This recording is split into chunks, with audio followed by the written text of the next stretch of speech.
I recently listened to the debate between Johnny Cerrucci and John Friend that happened a couple months ago on the topic of Jesuits versus Jews with regard to which group is behind the current world order. I considered doing a debate review, but seeing as I've already dealt with virtually all arguments brought forth by John Friend in the debate, I decided against it in favor of focusing on one particular contention that I had not specifically addressed before. So, at one point in the debate, John Friend claimed the Port Authority of New York and New Jersey was Jewish controlled during and leading up to 9/11, and that Jews were the ones at the top brokering the deal for Larry Silverstein to acquire the property. If you look at the World Trade Center complex itself, Larry Silverstein was one of the key owners. The way it was privatized and allowed for Silverstein to ultimately purchase was basically done by a corrupt network of Jews in the state of New York. So, it is true that Neil David Levin was a Jewish man who was executive director of the Port Authority leading up to and on 9/11. But here's the first problem: David Levin was killed in the attack. If Levin had been some shadowy elite figure involved with 9/11, he would have presumably had foreknowledge of what was to happen. The fact this man was killed is a huge contradiction in the modern anti-Semitic conspiracist angle. And more importantly, Levin was appointed as executive director of the Port Authority by the governor of New York. And this is because the Port Authority is actually controlled by the governors of New York and New Jersey.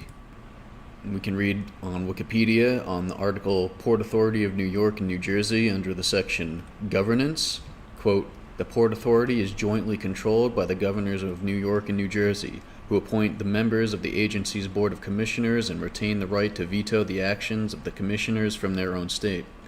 Each governor appoints 6 members to the Board of Commissioners who are subject to state Senate confirmation and serve overlapping 6-year terms without pay. An executive director is appointed by the Board of Commissioners to deal with day-to-day operations and to execute the Port Authority's policies. Under an informal power-sharing agreement, the governor of New Jersey chooses the chairman of the board and the deputy executive director, while the governor of New York selects the vice chairman and executive director," unquote. The governor of New York at the time of 9/11, who appointed Levin as executive director of the Port Authority, was George Pataki. George Pataki is a Roman Catholic.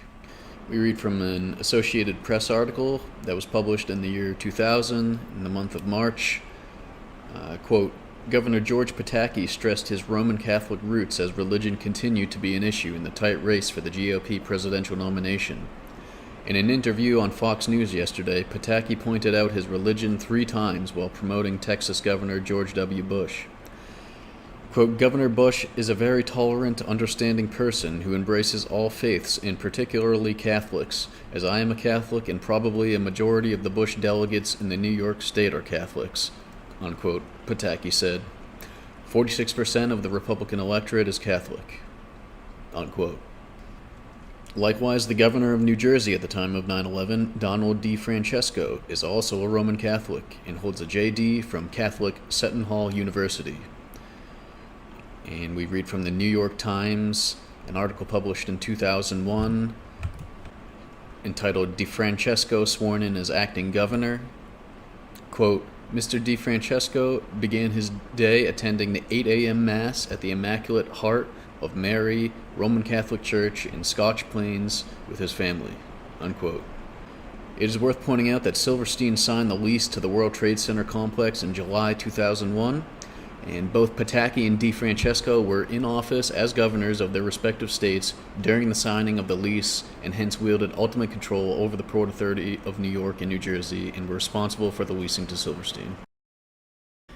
George Pataki was also the man to appoint Robert E. Boyle as executive director of the Port Authority in 1997, and it was under Boyle 1 year later in 1998 when the World Trade Center complex was privatized.